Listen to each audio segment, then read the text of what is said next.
Well, hello there. How is everyone? I hope you're all well on this fantabulous Saturday. It's the weekend, baby. So only one video today. I'm just going to do one unless something mad happens and I have to do a video.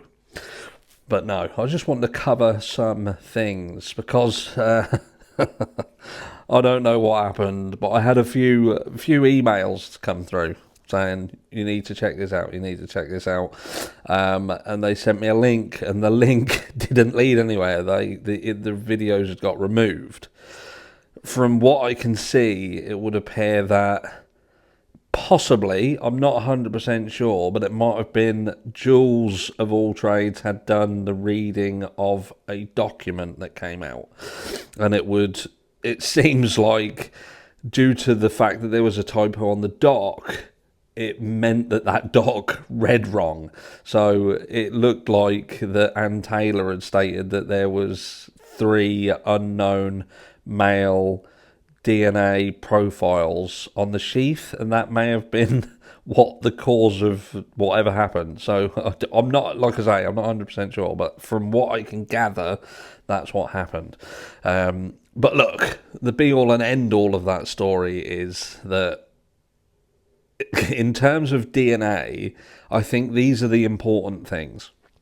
And that is that there's bound to be loads of DNA in that property. You know, the house was known as a bit of a party house, as we know.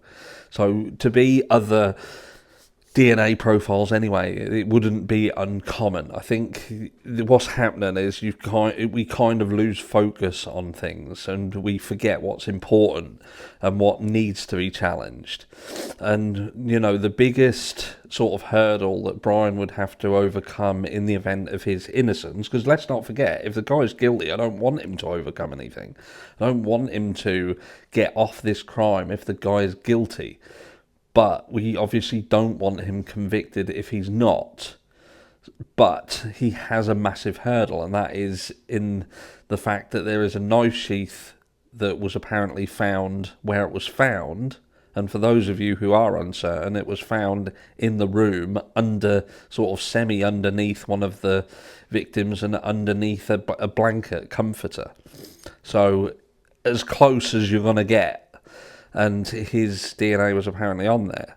There seems to be some issues with people with the trace DNA, touch DNA, whatever. At the end of the day, it's DNA. It was a single source DNA, which the big thing about that is that single source DNA, in terms of these kind of crimes, is a bit of a, eureka moment. It's not something that happens too often. Because what you've got to think, and like what I struggle with, is this knife sheath is a leather knife sheath, and you would have expected that DNA profile to be mixed. It would have other DNA on it, but for them to actually state that it was a single, DNA source, then it's crazy, really, in that on that item. Even the jumper that I'm wearing, if there was a DNA test, even though it's my jumper and no one else has worn it, you would likely struggle to find just one source of DNA on it from when you're out and about and you brush up against other people. So to find that sheath where it was found, and for there to only be a single source DNA on there, that's kind of the bit for me that doesn't 100% read true. And look, I know you're skating around the realms of, was it placed there? Was this, the conspiracy theory lines? I get, I know, and it's hard not to when you consider what this sheath is, the fact of how it was, it's a leather. It's a leather porous material, and you would think that it would have been handled by multiple people, but it only had a single source DNA on it. It's hard to buy. It's hard to buy. It's almost like it was too good to be true. And you know what they say? Sometimes if something's too good to be true, it's not.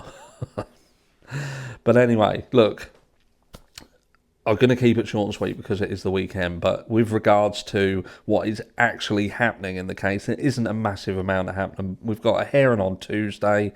I am set up so if they're going to have cameras in there, whatever, I will stream that for you guys because I know you love that, and I'm back sort of in the game now. I've got the equipment all set up, just waiting for some final little touches over the next couple of days.